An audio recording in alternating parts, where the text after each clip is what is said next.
atau mendukung kegiatan-kegiatan yang selama ini sudah dilakukan terkait dengan brand kami yaitu Daihatsu. Selamat datang juga untuk Bapak dan Bapak-Bapak dealers dan value chain kita yang sudah juga mendukung penjualan Daihatsu di Sulawesi ini. Semoga Daihatsu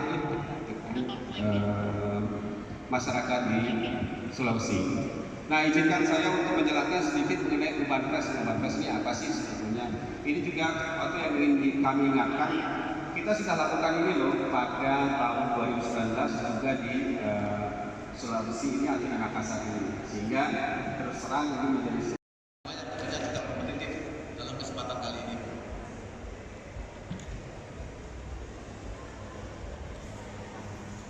Untuk hari sekarang ini kan udah bulan Desember, November, Desember ya. Ini sudah banyak orang yang udah mulai siap-siap membeli mobil karena mungkin mereka mau dapat bonus. Hitung bersama-sama. Siap? Dalam hitungan